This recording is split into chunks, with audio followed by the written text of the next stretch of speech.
Namaste students. I hope everyone is fine at home. So today we will start with next chapter, chemical coordination and integration from human physiology. In your class 10th, you have studied chapter control and coordination. In that chapter, you have studied two main systems present in the human body that control and coordinate different activities in the human being. That are number 1, neural system that consists of nerve cells, and second is endocrine system. The neural coordination in human being, it provides point-to-point rapid coordination among different organs. The neural coordination is fast but short-lived. You should remember this point, that neural coordination, it is fast but short-lived. Why it is short-lived? Because as the nerve fibers, they do not innervate all cells of the body and the cellular functions need to be continuously regulated. So, a special kind of coordination and integration has to be provided. This function is carried out hormones which are produced by endocrine glands. Before starting with endocrine glands, let's discuss what are glands. Glands are a cell, tissue or an organ. I repeat, glands are a cell, tissue or an organ which secrete certain useful chemical compounds. What they secrete? Certain useful chemical compounds which are required for particular functions in the human body. So, these are known as glands. So, glands are those cell or a tissue or an organ which secretes certain useful chemical compounds which are required for particular functions in the human body or an animal. Now, the glands are of three main types. That is, number 1, exocrine gland, number 2, endocrine gland, number 3, heterocrine gland. First of all, we will discuss about exocrine gland. Exocrine glands are also known as duct glands. Why they are known as duct glands? Because these glands, they have ducts for discharging their secretions onto the body surface or into the cavities present in the body. So it means that these glands, they release their secretion to the target organ with the help of duct. So that's why they are known as exocrine gland or duct gland. For example, salivary gland. Salivary gland are present in the mouth. Do you remember the position of salivary gland? We have done in the chapter 16. Okay, do you remember how many salivary glands are present in human being? Yes, 3 pairs of salivary glands are present in human being. Parotid gland, maxillary gland and sublingual glands.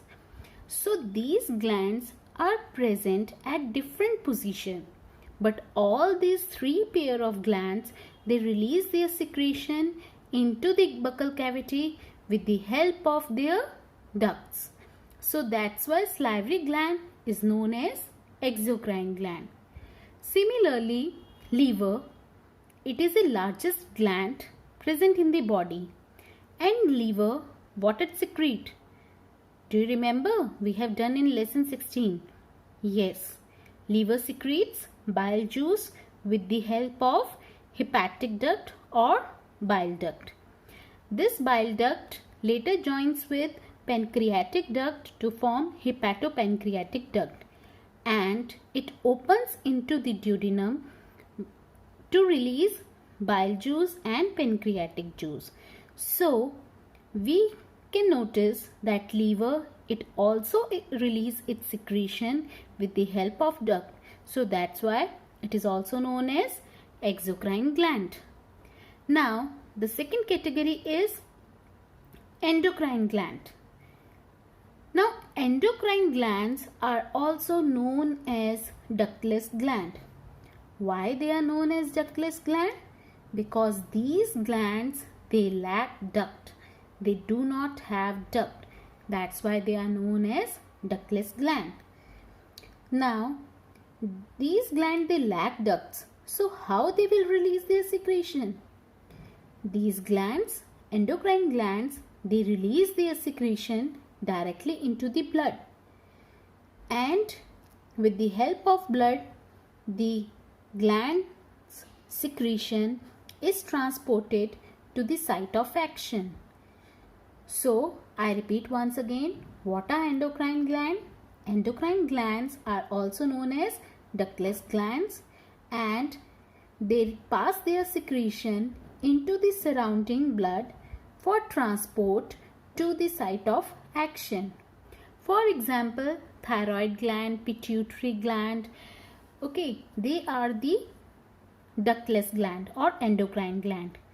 These glands, they release their secretion directly into the blood, and now the blood will carry their secretion to each and every part of the body. Now wherever this secretion is required, they have receptors and they will pick up the secretion from the blood.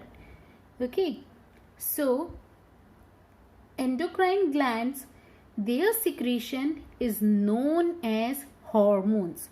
So only endocrine glands or endocrine tissue, it will release only hormones, whereas exocrine gland, their secretion, it consists of enzymes as well as hormones. Okay, so their secretion is mainly enzymes, exocrine gland, but endocrine gland, they specially release only hormones. Now the third category is heterocrine gland. What are heterocrine glands? Hetero means different. The heterocrine glands are also known as mixed gland. The heterocrine gland, why they are known as mixed gland? Because they consist of both exocrine and endocrine tissue. It means they consist of both type of structure, exocrine tissue and endocrine tissue. The exocrine tissue of heterocrine gland, it sends its secretion or products by the way of duct, whereas its endocrine tissue, it discharges its secretion directly into the blood. For example, pancreas. Let's understand heterocrine gland with the help of example. Pancreas are known as heterocrine glands.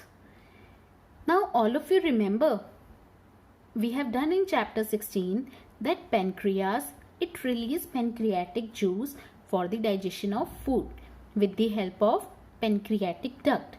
So that part of pancreas which release pancreatic juice, that is the exocrine tissue, and it release digestive enzymes for the digestion of food.